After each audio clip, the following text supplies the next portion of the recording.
بسم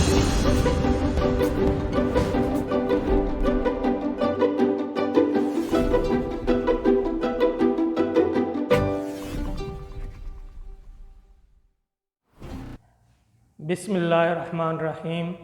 عزیز ناظرین، امید آپ خیریت سے ہوں گے۔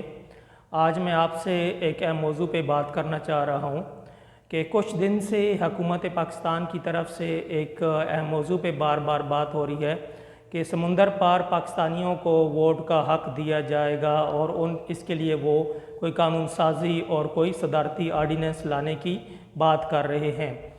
میں آج اس اہم موضوع پہ اپنی رائے کا اظہار کرنا چاہتا ہوں۔ اس کے علاوہ میں اپنے جو گزشتہ میرے تجربات ہیں 3 الیکشن لڑنے کے، قومی اسمبلی کے، اس کے حوالے سے میں بات کروں گا کہ کس طرح یہ اوورسیز پاکستانیز کا جو ووٹ ہے وہ ایک دھاندلی کا پری پلان منصوبہ ہے۔ تو سب سے پہلے تو میں یہ بات کروں گا کہ اس وقت اوورسیز پاکستانیز کی تعداد کتنی ہے۔ تو جو رف سا اندازہ ہے، اس وقت 80 سے 85 لاکھ پاکستانی مختلف ممالک میں رہتے ہیں، اور یہ 80 سے 85 لاکھ جو پاکستانی ہیں، ان میں وہ تمام پاکستانی شامل ہیں جو پاکستان کی نیشنلٹی چھوڑ کے دوسرے ممالک کی نیشنلٹی لے چکے ہیں۔ ان کی بچے شامل ہیں جو ابھی نابالغ ہیں اور ووٹ کی عمر کو نہیں پہنچے۔ اس کے علاوہ ایسے پاکستانی ہیں جن کی بیویاں دوسرے ملکوں کی ہیں۔ تو یہ سارے ملا کے تقریباً 80 سے 85 لاکھ بنتے ہیں۔ ان 80 سے 85 لاکھ پاکستانیوں میں سے آدھے پاکستانی مڈل ایسٹ میں رہتے ہیں، اور مڈل ایسٹ میں کام کرنے والے زیادہ تر جو پاکستانی ہیں وہ مزدور طبقہ ہے، اور وہ مزدور طبقہ ایسا طبقہ ہے جو کہ انٹرنیٹ اور اسی طرح دوسری سہولیات جو ہیں، جو ڈیجیٹل سہولیات ہیں، وہ ان کو زیادہ اچھی طریقے سے نہیں جانتا۔ تو یہ ایک اسٹیٹسٹکس ہیں کہ کتنے پاکستانی ہیں۔ تو اس وقت آپ کہہ لیں کہ تقریباً 80 لاکھ میں سے 40 لاکھ پاکستانی ایسے ہوں گے جو اس ووٹ کے اہل ہیں، جن کی عمر 18 سال سے اوپر ہے اور ووٹ دے سکتے ہیں۔ اب سوال یہ ہے کہ کیا یہ 40 لاکھ پاکستانی اتنے اہم ہیں اور ان کو ووٹ کا حق دینا اتنا ضروری ہے کہ پاکستان میں جو 60% پاکستانی ووٹ نہیں دیتے، ان کو چھوڑ کر ان پہ توجہ دی جائے؟ تو مسئلہ یہ ہے کہ پہلی بات تو یہ ہے کہ میں یہاں پہ یہ بات کروں گا کہ جب پاکستان میں الیکشن ہوتے ہیں تو پاکستان میں جو ووٹنگ ریشو ہوتی ہے وہ تقریباً 40% ہوتی ہے۔ 60% ووٹر ووٹ نہیں دیتا پاکستان میں۔ اب سوال یہ ہے کہ وہ 60% ووٹر ووٹ نہیں دے رہا، اور یہ اس 40 لاکھ پہ کیوں توجہ دے رہے ہیں؟ اس کی کیا وجہ ہو سکتی ہے؟ کس وجہ سے یہ اس پہ اتنا فوکس کر رہے ہیں؟ تو بات یہ ہے کہ میری نظر میں، میرے تجربے کے مطابق جو میں جانتا ہوں، یہ جو ووٹ دینے کا حق ہے یہ پری پول ریگنگ کا ایک طریقہ ہے۔ تو ان 40 لاکھ پاکستانیوں کو ووٹ کا حق دینا بہت ضروری ہے؟ میری نظر میں بالکل ضروری نہیں ہے۔ میں ایک اوورسیز پاکستانی ہونے کے ناطے میں نے تقریباً زندگی کے 10 سال فارن میں گزار چکا ہوں۔ مجھے کبھی یہ ضرورت پیش نہیں آئی کہ میں پاکستان کے کسی الیکشن میں یہاں سے بیٹھ کے ووٹ دوں، اور میں نہیں سمجھتا کہ جو فارن میں بندہ بیٹھا ہوتا ہے وہ پاکستان کے زمینی حقائق کو اچھی طرح سے جانتا ہے، وہ اپنے حلقے میں الیکشن میں حصہ لینے والے امیدوار کو اچھی طرح سے جانتا ہے، وہ نہیں جانتا ہوتا۔ اس صورت میں اس کے لیے پاکستان سے ہزاروں کلومیٹر دور بیٹھ کر صحیح فیصلہ کرنا کہ کس کو ووٹ دینا ہے، کس بندے کو ووٹ نہیں دینا، وہ نہیں کر سکتا۔ اس کے علاوہ یہ ووٹ کا حق ہمیں کوئی ایسا خاص فائدہ نہیں پہنچا رہا کہ جس پہ ہم کہیں کہ ہاں یہ ہم ووٹ ڈالیں گے تو ہمیں اس سے یہ فائدہ ہو جائے گا، ایسا کچھ نہیں ہے۔ تو میری نظر میں اس کی ضرورت نہیں ہے۔ ہوتا کیا ہے، جیسے کہ میں نے 2013 کا نیشنل اسمبلی کا الیکشن لڑا پرویز الہی کے مقابلے میں، اور ٹمن تھے ساتھ، اسی طرح سے 2018 کا الیکشن لڑا، اس میں پرویز الہی، اور پھر 2018 کا ضمنی الیکشن لڑا، اس میں شجاع حسین کا بیٹا چودھری صالح تھا۔ تو ان کے مقابلے میں نے الیکشن لڑا۔ جو میں نے دیکھا کہ جو بیلٹ پوسٹل بیلٹ ہوتے ہیں، پوسٹل بیلٹ بھی ریگنگ کے لیے یوز ہوتے ہیں، دھاندلی کے لیے یوز ہوتے ہیں۔ ہم نے یہ دیکھا تھا کہ جو میرے نمائندے تھے جن کو میں نے اس کے لیے پولنگ ایجنٹ اور خاص طور پہ پوسٹل بیلٹ کی کاؤنٹنگ کے لیے نامزد کیا تھا، کہ اس میں یہ دیکھا گیا کہ جو پوسٹل بیلٹ آئے تھے وہ ایک ہی ہاتھ کی لکھائی سے لکھے ہوئے تھے، ایک ہی بندے نے لکھے اور شناختی کارڈ نمبر لکھ دیے، ان پہ کوئی تھم امپریشن نہیں تھا، کچھ بھی نہیں تھا۔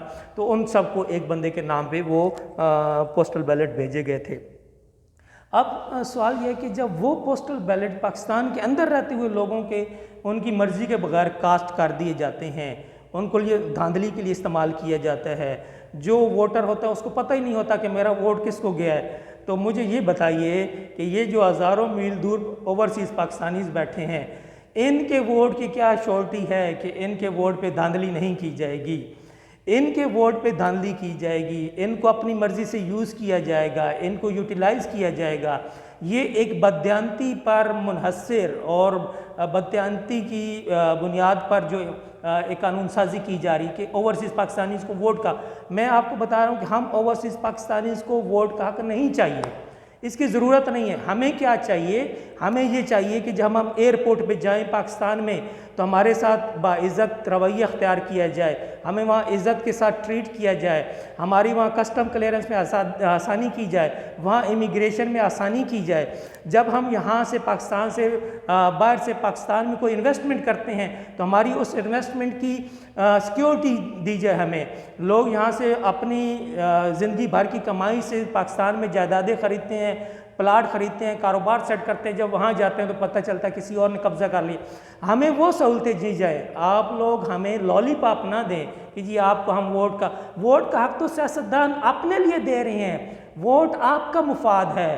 ووٹ ایوانوں میں جائیں گے، وہاں موج کریں گے، عیاشی کریں گے۔ مجھے یہ بتائیے کہ ایک اوورسیز پاکستانی کو ووٹ دے کے کیا ملے گا؟ کچھ نہیں ملے گا۔ وہ اوورسیز پاکستانی کو اپنے جو اس کے یہاں سے وہ انویسٹمنٹ پاکستان بھیجتا ہے اس کی وہ اسے سیکیورٹی چاہیے، اس کو اپنے پیسے کی سیکیورٹی چاہیے، وہ جب ایئرپورٹ پہ جاتا ہے تو اسے چاہیے۔ اور میں ایک اوورسیز پاکستانی ہونے کی یہ چاہتا ہوں کہ ہمیں ایک ایسی سہولت دی جائے جس کے تحت ہم 40 سے 50 لاکھ تک کا گھریلو سامان بغیر ڈیوٹی کے پاکستان لے کے جا سکے۔ یہ ایک سہولت ہمیں آپ دے دیں اگر آپ ہمارے بارے میں اتنے فکر مند ہیں کہ اوورسیز پاکستانیز کو ووٹ کا حق دیا جائے۔ جب ابھی دیکھ لیں آپ کے سامنے ہے، آپ اوورسیز پاکستانیز کو چھوڑیں، ہمیں الحمدللہ ہم اچھی زندگی گزار رہے ہیں اور ہم یہ سمجھتے ہیں کہ ہمارا ووٹ کا حق ہمیں ضرورت نہیں ہے۔ آپ توجہ دیں پاکستان کے مسائل پہ۔ آج پاکستان میں 50 پاکستانی شہید ہو گئے ایک ریلوے کے حادثے میں، ان کے بارے میں آج آپ نے بات نہیں کی۔ ایک وقت تھا کہ جب آپ فرمایا کرتے تھے کہ ریلوے کا حادثہ جب ہوتا ہے فلاں ملک میں ہوتا ہے، باہر ہوتا ہے، یورپ میں ہوتا ہے، تو وہاں پہ وزیر صاحب ریزائن کرتے ہیں۔ اب تو آپ آگے ہیں، اب اپنے جو آپ کہا کرتے تھے اس پہ عمل کیجئے۔ تو میرے بھائی اور حکمرانوں کو میں یہ میسج دینا چاہوں گا کہ پاکستان کی غریب عوام کو، پاکستان کے پسے ہوئے طبقوں پہ فکر کریں۔ آپ اپنے 5 سال اگلے کو دیکھ رہے ہیں، آپ یہ دیکھ رہے ہیں کہ ہم نے ووٹ کیسے بٹورنا ہے، آپ یہ نہیں دیکھ رہے کہ اللہ تعالیٰ نے آپ کو یہ 5 سال کا جو اقتدار دیا تھا اس میں آپ نے عوام کے لیے کیا کیا ہے؟ عوام تو پس رہے ہیں، مہنگائی کی حالت دیکھیں۔ اور آپ ایک اور کریڈٹ لیتے ہیں جی پاکستان میں اور جو ریمیٹنس ہیں وہ بڑھ گئی ہے، مجھ پہ اعتماد ہے۔ ایسا کچھ نہیں ہے، ریمیٹنس اس وجہ سے بڑھ گئی ہے کہ پاکستان میں مہنگائی بڑھ گئی ہے۔ مہنگائی بڑھنے کی وجہ سے ہمیں اپنے خاندانوں کو سپورٹ کرنے کے لیے زیادہ پیسہ بھیجنا پڑتا ہے۔ دوسرا، ہمیں بینکنگ چینل یوز کرنا پڑ رہا ہے، مین کہ اب وہ ٹریولنگ نہیں ہے، وہ جو الاؤڈ لمٹ ہوتی ہے، جو بندہ ٹریول کرتا ہے تو اپنے ساتھ لے کے جا سکتا ہے، وہ بھی ہمیں بینک کے ذریعے جاتی ہے۔ تو اس وجہ سے وہ آپ کے اس میں کاؤنٹنگ میں آتی کہ جی اتنی ریمیٹنس آئی ہے۔ تو اس کو آپ اپنا کریڈٹ نہ لیں کہ آپ کے لوگوں کو ٹرسٹ ہے۔ آپ پہ جو لوگوں کا ٹرسٹ تھا وہ ہم نے دیکھ لیا 3 سالوں میں۔ جو آپ کہا کرتے تھے اور جو آپ کر رہے ہیں اس میں 180 ڈگری کا ڈفرنس ہے۔ آپ کہا کچھ اور کرتے تھے، کر کچھ اور رہے ہیں۔ آج مجھے بتائیے کہ آج گھوٹکی کے حادثے کے بعد آپ نے اعظم سواتی سے کیوں نہیں ریزائن لیا؟ آپ کو میرے اوورسیز پاکستانی کو ووٹ کا حق دینے کا تو بڑا وہ جوش ہے کہ دیا جائے اور اس ووٹ کو پھر ہم ایکسپلائٹ کریں گے، یوٹیلائز کریں گے، لیکن ان گھوٹکی میں شہید ہونے والے، حادثے میں جم حق ہونے والے لوگوں کے بارے میں فکر کریں اور جو اس کے ذمہ دار ہیں ان کو آپ کیفر کردار تک پہنچائیں۔ اوورسیز پاکستانی کے ووٹ کے بارے میں آپ پریشان نہ ہوں، ہمیں کسی ووٹ کے حق کی ضرورت نہیں ہے۔ اگر ہم نے ووٹ دینا ہوا ہم پاکستان آئیں گے، جس کو ہم سمجھیں گے کہ یہ اس قابل ہے کہ اس کو ہم اپنا ووٹ دیں، انشاءاللہ ووٹ دیں گے۔ یا ہم خود سمجھتے ہیں کہ میں اس قابل ہوں کہ میں خود کانٹیسٹ کروں، تو میں انشاءاللہ پاکستانیوں سے اپنا ووٹ ان سے ووٹ مانگوں گا کہ جی میں آپ کے مسائل حل کر سکتا ہوں، مجھے آپ ووٹ دیں۔ تو اس لیے آپ ان چیزوں پہ اس طرح کی جو چیزیں ہیں کہ ہم پاکستانیوں کو فوراً جو اوورسیز پاکستانی ہیں ان کو ہم ووٹ کا حق دے رہے ہیں، یہ کر رہے ہیں، یہ کر رہے ہیں، یہ صرف سٹنٹس ہیں، یہ صرف آپ اپنے آنے والے ووٹ بینک، کیونکہ مسئلہ یہ آ گیا کہ آپ کا جو پاکستان کے اندر ووٹ بینک تھوڑا سا تھا وہ متاثر ہو چکا ہے. جو تھوڑا سا باشعور پاکستانی تھا اس کو سمجھ آ چکی ہے کہ آپ جو کہا کرتے تھے اور آپ جو کر رہے ہیں وہ ایک نہیں ہے، اس میں بہت زیادہ اختلاف ہے، اس میں 180 ڈگری کا فرق ہے، جسے ہم دوسرے لفظوں میں کہتے ہیں یو ٹرن. ٹھیک ہے، تو اس لیے آپ، اور دوسری طرف ایک اور آج کل آپ کہہ رہے ہیں کہ الیکٹرانک ووٹنگ. میری نظر میں الیکٹرانک ووٹنگ مشین دھاندلی کا ایک ذریعہ ہے. ووٹنگ صرف مینول ہونی چاہیے. صرف اس مینول ووٹنگ میں تھوڑی سی تبدیلی یہ ہے کہ جو ریزلٹ اناؤنسمنٹ کا طریقہ کار ہے اس کو چینج کیا جائے. تو یہ جو فارم 45 کا مسئلہ آتا ہے اور جو آپ کا سسٹم بیٹھ جاتا ہے الیکشن کمیشن کا، تو وہ RTA سسٹم، تو وہ نہیں بیٹھے گا، اور جو بٹھانے والے ہیں وہ اس کو نہیں بٹھا سکیں گے. اگر رزلٹ کو کمپیوٹر میں کمپائل کرنے سے پہلے ہر جو حلقہ ہے، ہر جو کانسٹیچوئنسی ہے، اس کا جو وہاں پہ پریزائڈنگ آفیسر ہے اس کو مینولی کمپائل کرے اور اس کے بعد اس کو کمپیوٹر پہ فیڈ کیا جائے، تو پھر یہ RTS والا مسئلہ بھی نہیں رہے گا. تو اس لیے میری آپ سے یہ گزارش ہے کہ پلیز آپ ہمارے ووٹ کے حق پہ زیادہ وہ فوکس نہ کریں اور اس بارے میں زیادہ پریشان نہ ہوں. ہمیں ووٹ کا حق نہیں چاہیے. جب بھی ہم نے ووٹ دینا ہوگا تو ہم پاکستان میں آ کے ووٹ دیں گے. اس وقت آپ جو توجہ دیں وہ ان غریب پاکستانیوں پہ دیں جن پہ آپ نے مہنگائی کے پہاڑ توڑ دی ہیں، جہاں پہ جاب نہیں مل رہی، ان پہ توجہ دیجئے اور ان کے مسائل حل کیجئے. آپ کے پاس وقت بہت تھوڑا رہ گیا ہے اور بہت جلد عوام کے پاس ایک بار پھر فیصلہ کرنے کا حق آئے گا، تو عوام بڑی بے دردی سے وہ حق استعمال کریں گے. اس لیے اس وقت کے لیے اپنے آپ کو تیار کیجئے اور ہمارا بہت بہت شکریہ. السلام علیکم.